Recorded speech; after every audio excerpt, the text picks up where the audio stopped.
السلام علیکم ورحمۃ اللہ وبرکاتہ۔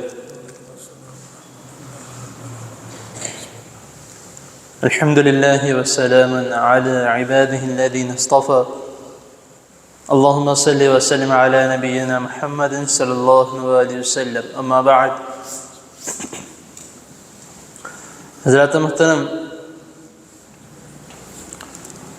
آپ سب کو علم ہے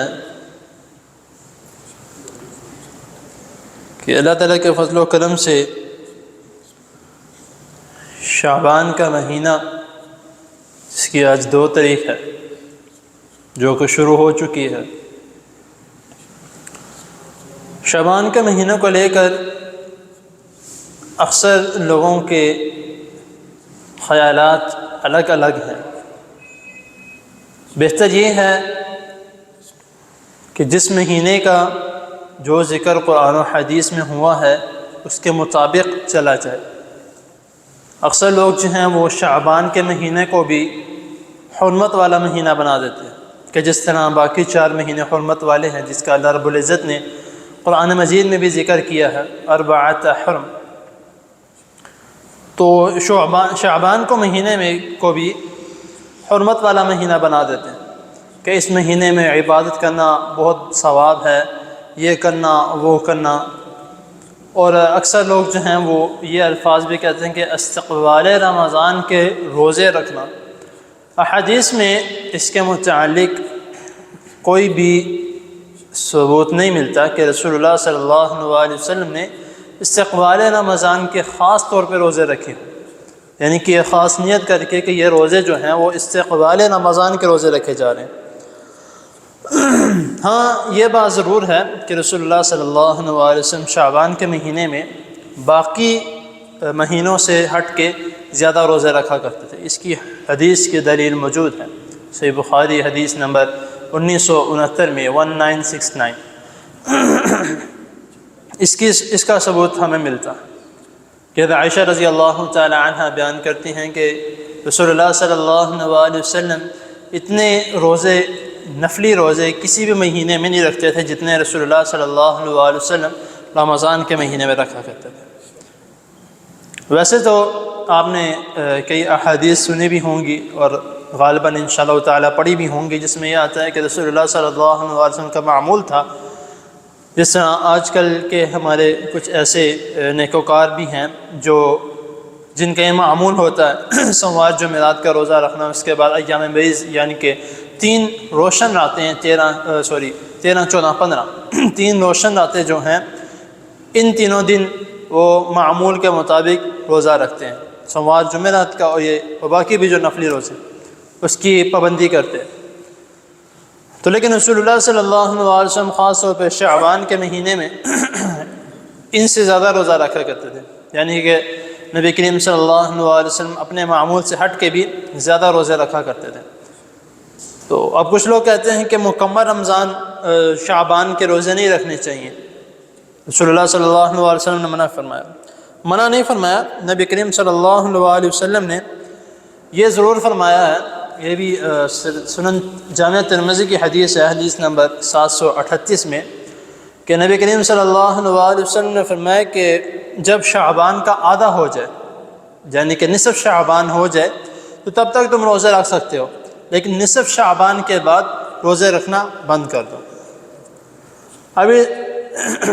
اس جگہ پہ جو ہے واضح حدیث ہمارے پاس موجود ہے کہ نصف شعبان کے بعد۔ اب کہتے ہیں کہ رسول اللہ صلی اللہ علیہ وسلم نے آدھے شعبان رکھنے کا روزہ آپ نے کہا ہے اور دوسرے کیوں نہیں؟ تو اس سے کیا ہے؟ اس سے یہ ہے کہ جن کا معمول نہیں ہے، جن کا معمول نفلی روزوں کا نہیں ہے، وہ اگر لگاتار 15 دن کا یا 20 دن کے روزے رکھتے ہیں، یہ کہتا ہے کہ بھئی ہم نے پورے مہینے کے روزے رکھنے ہیں، نبی کریم صلی اللہ علیہ وسلم نے بھی رکھے ہیں، تو اگر وہ لگاتار ایک بندے کا معمول نہیں ہے لیکن وہ لگاتار روزے رکھ رہا ہے، تو رمضان آنے تک وہ کمزور ہو جائے گا، پھر رمضان کے روزے چھوٹ جائیں گے۔ کس وجہ سے؟ کیونکہ بھئی اس کا معمول نہیں ہے روزے رکھنے کا۔ تو جب ایک مہینے کے وہ روزے رکھ چکا ہے، اب اگلا مہینہ جو فرض روزے ہیں اب وہ چھوڑ رہا ہے۔ اس سے رسول اللہ صلی اللہ علیہ وسلم فرمایا کہ جس کا معمول نہیں ہے، اس کا دل کرتا ہے کہ وہ نفلی روزے رکھے شعبان میں، تو وہ رکھ سکتا ہے، لیکن 15 یعنی کہ نصف رمضان کے بعد شعبان کے بعد وہ اپنے روزوں کو چھوڑ دے۔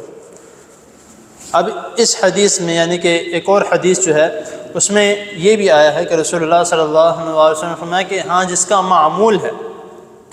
یعنی کہ وہ نفلی روزہ رکھتا ہے، جس طرح سوموار، جمعرات، ایام بیض اس کے روزے رکھتا ہے تو وہ اپنے روزے برقرار رکھے،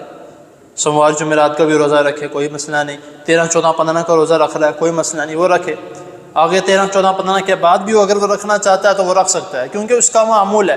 اور اس کو وہ جو روزے ہیں وہ اس کے اوپر بوجھ نہیں ڈالتے، یا وہ روزہ رکھنے کی وجہ سے اس کی طبیعت نہیں خراب ہوتی تو وہ رکھ سکتا ہے۔ لیکن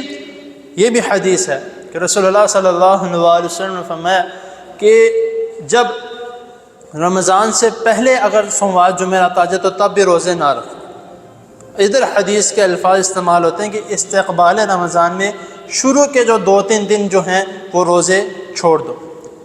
کہ آگے رمضان شروع ہونے والا ہے تو نفلی روزوں کو فرضی روزوں کے ساتھ ملا کے رکھنا نبی کریم صلی اللہ علیہ وسلم نے منع فرمایا۔ تو نفل اپنی جگہ ہے اور فرض اپنی جگہ، تو اسی لیے رمضان سے 2-3 دن پہلے جو ہے اگر جس کا معمول ہے وہ رکھتا ہے، جیسے میں نے بتایا، تو وہ کوشش کرے کہ رمضان سے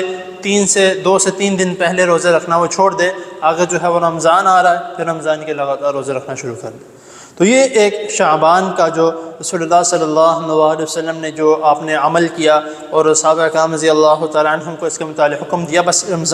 شعبان میں یہی حکم ہے۔ اس کے علاوہ اس کو حرمت والا مہینہ بنا دینا یا اس کو یہی کہنا کہ اس میں مکمل روزے رکھ ہی نہیں سکتے، جس کا معمول ہے وہ بھی نہ رکھے، اس طرح کے الفاظ کوئی بھی احادیث میں نہیں ہے۔ اور نہ ہی تیسرا جو میں نے بتایا کہ استقبال رمضان کے روزے رکھنا، وہ بھی کسی حدیث کا اس میں ثبوت اس کا نہیں ملتا۔ اس لیے کوشش کرے کہ جو بھی آپ نے بات بیان کرنی ہے یا شیئر کرنی ہے، کیونکہ سوشل میڈیا کا ہمارا دور ہے، تو اس میں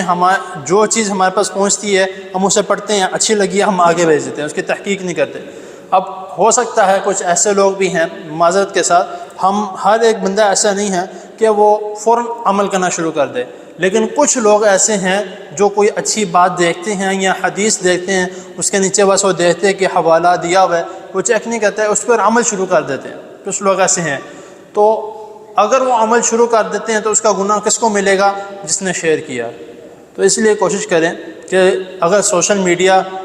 کافی جگہوں پہ غلط کاموں کے لیے استعمال ہو رہی ہے تو آپ کوشش کریں کہ اس کو اچھی چیز کے لیے استعمال کریں۔ گوگل ہے، آپ اس میں کسی بھی حدیث کا کوئی ریفرنس ڈالتے ہیں یا کسی بھی حدیث کا آپ تھوڑا سا اس کی عبارت لکھتے ہیں تو مکمل حدیث آپ کے سامنے بیان کر دیتا ہے۔ تو اس لیے کوشش کریں کہ سب سے پہلے جو ہے جو بھی چیز آپ کے پاس پہنچتی ہے اس کی تحقیق لازمی کریں، پھر اگر خود نہیں ملتی تو کسی عالم سے پوچھ لیں، تب بھی نہیں ملتی تو کسی اور بہتر عالم سے پوچھ لیں جس کو ساری کتابوں کا علم ہے، اس سے پوچھ لیا جائے، تاکہ کوئی آپ ایسا عمل نہ کریں جو آپ نیکی سمجھ کر کریں اور وہ گناہ ہوں۔ اللہ تعالیٰ کی حضور دعا ہے اللہ تعالیٰ ہمیں جو سنا جو اس نے اس پر عمل کرنے کی توفیق عطا فرمائے، اور رمضان کی بھی آمد ہے، جس طرح یہ باقی 10 مہینے گزر چکے ہیں تو باقی جو مہینہ باقی رہ گیا اس کا بھی پتہ نہیں لگنا، تو کوشش کرے کہ رمضان کی تیاریاں جو ہیں وہ اس نیت سے نہیں کہ کھانا پینا ہم نے کیا مینیو وغیرہ بنانا شروع کر دیں، اس نیت سے کہ ہم نے ڈٹ کے انشاءاللہ تعالیٰ اس بار عبادات کرنی ہے، تو یہ نیت شروع کر دیں انشاءاللہ تعالیٰ۔ اللہ تعالیٰ نیتوں کا پھل دینے والے ہیں، انما الاعمال بالنیات، آپ کو اللہ تعالیٰ ثواب دینا شروع کر دیں گے۔ اللہ تعالیٰ کی حضور دعا ہے اللہ تعالیٰ ہمیں جو سنا اس پر عمل کرنے کی توفیق عطا فرمائے۔ جزاکم اللہ خیر۔